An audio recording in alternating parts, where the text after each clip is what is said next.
The SIG Sauer Reserve Collection P226-XFive is undoubtedly the most elegant and classy pistol I have in my collection. In fact, it is the most classy and elegant firearm I have in my collection.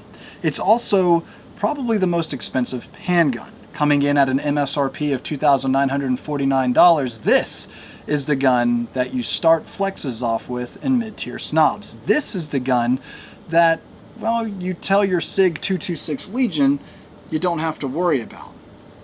Yes, it does. So at the end of it all, the question is it worth the price?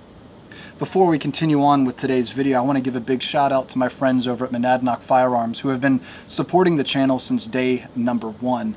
And if you're local to the area, I advise you to check them out. And that's, of course, here in New England. Additionally, if you're looking to not only defend but restore the Second Amendment, you should become a member of Gun Owners of America today, as they are actively working with the incoming administration to do just that and give us some of our Second Amendment rights back. That's if this administration is actually going to keep to its word this time.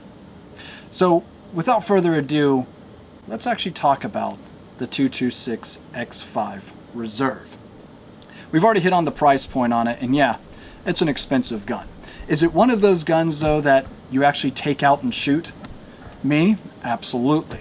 But I'm not going to be shooting it so much that it's going to look like I've done a 1,000-round review or a torture test or anything of the above. No. This is the gun that I'm going to, well, save for those friends that are difficult to impress. This is the gun that at the end of it all, I am going to want to keep as an heirloom for my son or my daughter, whichever one I feel like deserves it at the end of the day. Y'all better be good.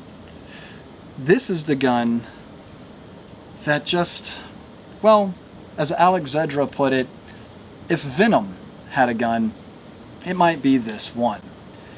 And which is understandable. I mean, take a look at the alloy gridlock grips. I could totally see Venom rocking this. I could also see Darth Vader carrying this, which is more my speed. Anyway, with that, let's go ahead and talk about from the muzzle to the base plate about this pistol. It does have, and which helps with that super soft recoil this gun has and the weight, this gun does have an integrated 2-chamber port into the slide. Again, really helps with muzzle rise. Not that this gun has a problem with it anyway, because of its stainless steel frame and slide. It's already coming in at 48.1 ounces, so she's not exactly lightweight at the end of the day. Does have a stainless steel 4.4-inch barrel. On top of the slide, you'll notice we do have SIG Sauer's. These are their X-ray 3-day night sights that pick up very, very well and very easily. Additionally, on the bottom of the pistol, for those of you that are looking for a phenomenally heavy carry gun, you do have a Picatinny rail, so if you wanted to throw on your light or whatever, you can. But notice already, I think I have about normal size hands. Just on the trigger guard alone, it'll be difficult for me to actuate any type of light. It'll definitely have to be done with the non-dominant thumb. And while we're speaking about the non-dominant thumb, take a look. You'll notice on the left-hand side of the pistol here, you do have what they call a gas pedal, where your thumb can rest nice and comfortably. This is undoubtedly one of the most ergonomic pistols I have ever held. The weight, even though it's a lot, does fit very well balanced in the hand. That grid lock grip that you see back here is very aggressive in its stippling, but it's not so aggressive. It teeters the line of being too aggressive. Depends on how soft your hands are at the end of the day. But for me, this isn't going to be a high round count gun for me. Like I said, this is going to be more of that show off piece, which I never thought I'd actually have, but here it is. So with that, the grips are, again, if you're running competition, shooting it all day long might be a little too aggressive. But again, to each their own, and it's personal preference there. I will say the controls are very ergonomic, everything from the ambi safety to the only left side slide release that you see right back here. I have found in other 226s that if it does have the decocker, having the slide release, the safety, and the decocker all in one area gets really busy. It's not something I'm a big fan of.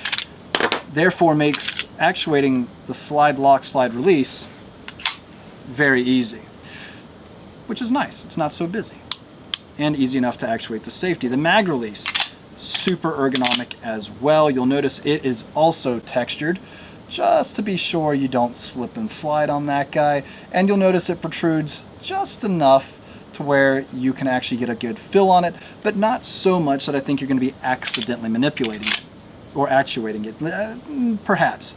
Then again, this isn't a gun that I plan on running in any type of Kydex holster. This is the gun, especially with that diamond-like, the high polished diamond-like coating on both the frame and the slide, that I'm going to keep really nice. In fact, that's why I keep a microfiber laying around. You are the reason at this point. Now, a couple of other cool things about this pistol as we're getting into it. Let's talk now about the trigger.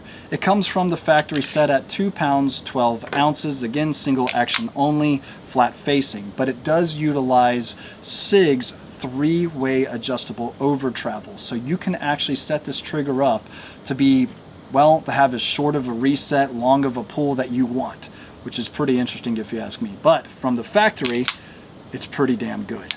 So take a look here. We're going to go ahead and start applying just a little bit of pressure before we hit a very obvious wall, and then that hammer drops. It is a light trigger. The reset on it, that is smooth.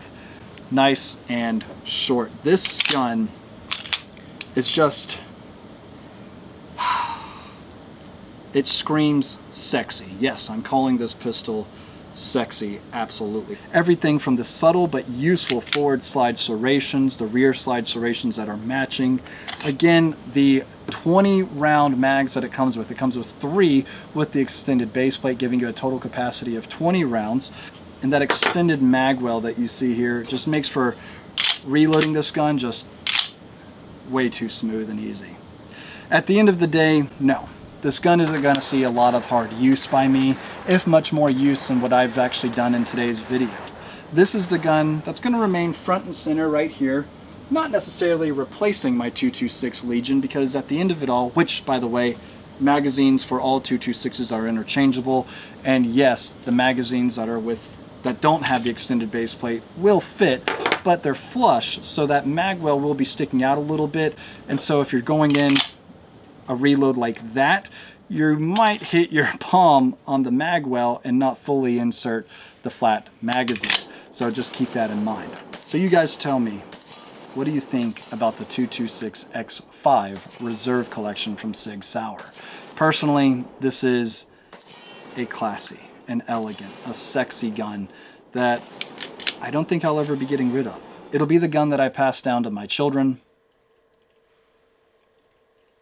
one of them, and it'll be the one that I hope that maybe goes in a shadow box one day. I don't know. There's just something about it that it just deserves more than being a safe queen or a wall queen. This is the gun that needs to be displayed, needs to be admired. So you tell me, do you think it's worth it at the end of the day? I can see a big no coming from a majority of you. But if you find yourself in a position where you want something truly collectible, one of 2,500 made right here, something truly beautiful, then the 226-XFive Reserve might be for you. God bless you guys. We'll see you on the next one.